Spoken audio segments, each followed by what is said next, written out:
Ahmet Sporê biryara sazkirina kongreyeke nû da.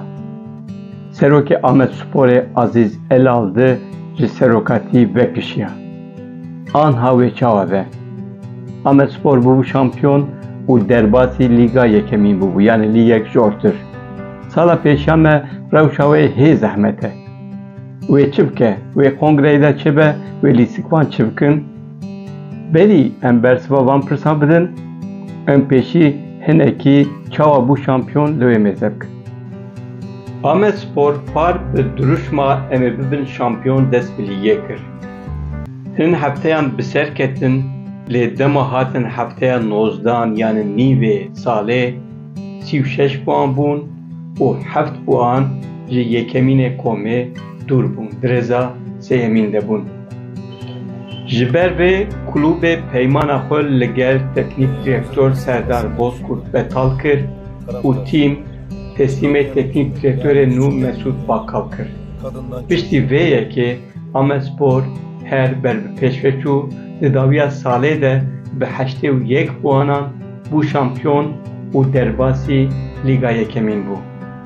Lîstikvanên Ahmet Sporê ber Ünsal bi 19 golan hem li nav tîmê hem li nav lîgê bû golavêjê yekemîn.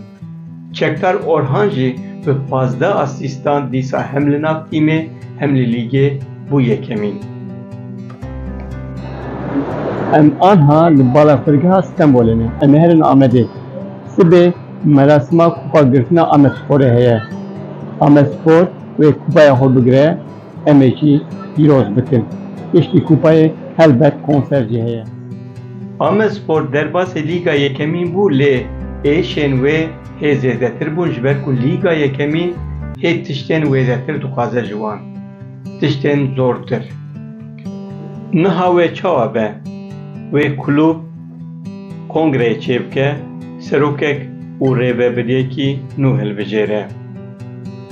Biryar dane ku roja çaran a meha şeşan kongreya xwe çêbikin. Serokê niha Aziz Elaldı wê nebe serok. Li Ahmet Sporê rewş wisa dimeşe, lijneya îstîşareyê ya bilind heye. Ew lijne ji saziyên sivîl ên Amedê pêk tê. Dema kongre çê dibe, dema Ahmet Spor ber bi kongreyê ve diçe, ev lijne nav xwe de nîqaş dike, rêveberî û serokê yan jî serokên nû yên ku derdikevin pêş bi wan re diaxife, ji nav wan hinan hildibijêre di encama gelek nîqaşan de. Anha tê gotin ku lijneyê ji bo serokatiyê navê Nedîm Şimşek diyar kiriye. Nedîm Şimşek karsazekî Amedê ye û ew jî di nav rêveberiya nihade bû, kedekviya gelek mezin jî hebû. Heta roja dawî jî nav derdikevin pêş. Ne diyare wê serî ser hê kî serok be. Rojên dawî de wê diyar bibe û roja kongreyê de jî wê bê hilbijartin. Kîja were jî rêya Ahmet Sporê rêya şampiyonî ber bi Süper Lîgê veye. Lê rewşek giran li pêşiya wan e.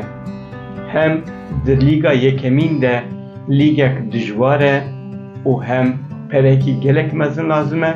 Ji wê wêretir jî gelek lîstikvanên Ahmet Sporê hene ku peymana wan bi dawî bûye. Ew ê mecbûr li gel wan rûnên yan jî di ciyê wan de kesên nû bînin. Mesela qeleparêzê wan e yekemîn Aykut Özer peymana wî xilas bûye. Ji defansê Velî Çetin peyman xilas bûye. Ji golavêjan ber Ünsal peyman xilas bûye.